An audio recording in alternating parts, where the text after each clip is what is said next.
Hello friends. सो जैसे कि आपको पता होगा, AIBA ने स्ट्राइक कॉल किया था। जो 19 तारीख का लेटर है, 28 अगस्त को।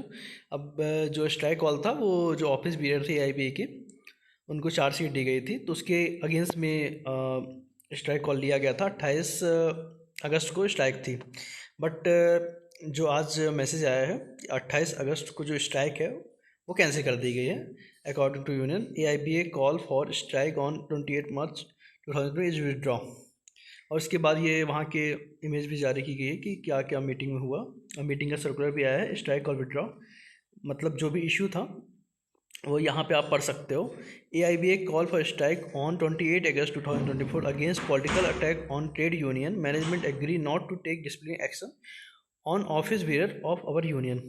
बेसिकली क्या था कि जो स्ट्राइक कॉल थी, मतलब जो मुद्दा था वो था ऑफिस वेयर को जो चार्जशीट दी गई थी।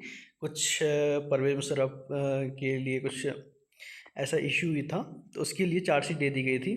क्योंकि तो उसके बिहाफ पे यूनियन ने स्ट्राइक कॉल किया था। ठीक है, जो भी यूनियन ने किया, जो ऑफिस वेयर को डिसिप्लिन एक्शन लिया था उसके अगेंस्ट में किया। बट अगर जब यूनियन इतनी बड़ी इतनी इशू पे जब स्ट्राइक कॉल ले सकती है, तो मुझे ये समझ में नहीं आता कि 5 डे बैंकिंग और अदर जो बैंकिंग पेंडिंग इशू हैं, चाहे वो पेंशनर का हो, चाहे वो वर्किंग बैंकर्स का हो, या 5 डे का हो, उसको लेके अभी तक एक स्ट्राइक कॉल नहीं की। पर जब बात खुद पे आई तो यूनियन ने स्ट्राइक कॉल लिया। मे बी उनका स्ट्राइक कॉल विड्रॉ किया, लेकिन उनका इशू भी रिसॉल्व कर लिया गया। तो यूनियन को उसके लिए भी सोचना चाहिए। बट ऐसा दिख नहीं रहा कि एक भी स्ट्राइक कॉल तक नहीं ली गई है। तो बेसिकली यहाँ पे जो स्ट्राइक कॉल थी वो विड्रॉ कर ली गई है, और यहाँ पे सर्कुलर रिलीज किया गया है कि जो इनकी मांगें थी वो मान ली गई हैं। बाकी डिटेल में आप देख सकते हो कि जो उन्होंने बताया, we have already explain the actual fact relating to the conference of our union in Bank of India Kerala and how relatedly some political force have carry out enormous propaganda against our union. बस यही लिखे हैं कि हमारी union के खिलाफ वो किया गया।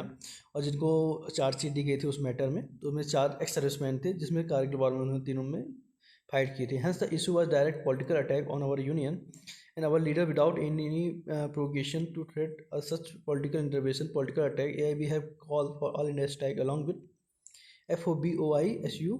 All our unit and member has understood region the strike and respond.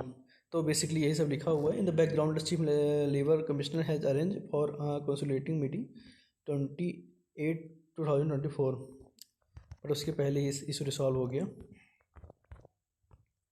बाकी आप यहाँ पे देख सकते हो, लास्ट में इन्होंने मिनट्स शेयर किए हैं कि क्या बातें डिस्कस हुई उसके बारे में।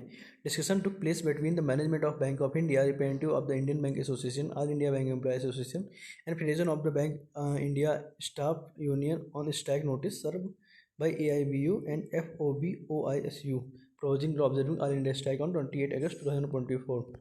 तो बेसिकली जो इन्होंने अपनी बात एक्सप्लेन की, और जो बैंक ऑफ इंडिया की मैनेजमेंट है वो चार्जशीट पे कोई भी मतलब कार्रवाई न करने के लिए मतलब मान गई है। मे बी ये इशू रिसॉल्व कर लिया गया है यूनियन के द्वारा। तो जो कि ठीक है, यूनियन ने अपना मुद्दा जब खुद पे बात आई तो सुलझा लिया। बट जो हमारे बैंकर्स के मुद्दे हैं और जो पेंशनर के मुद्दे हैं और जो मेन मुद्दे हैं, उनको लेके बैंक यूनियन इतनी ज़्यादा सीरियस नहीं होती है। काश उनके लिए भी सीरियस होती तो ये सारे मुद्दे भी इम्प्लीमेंट कर लिए गए होते। बस बात इतनी ही है। But no one is response union from union. जबकि 5 डे बैंकिंग को लेके कितनी लंबी टाइम से डिमांड चल रही है, लेकिन एक स्ट्राइक कॉल नहीं ली गई कि चलो 5 डे बैंकिंग पे स्ट्राइक कॉल ली जाए। स्पेशल अलाउंस मर्जर के लिए कोई भी कॉल नहीं ली गई, सिर्फ बातें चल रही हैं। और जब बातें इस पे आती हैं कि चार्जशीट हुई है, यूनियन पे हुई है, तो उन्होंने खुद अपने इशू को स्ट्राइक कॉल के थ्रू रिजॉल्व कर लिया बहुत ही आसानी से। थैंक यू दोस्तों।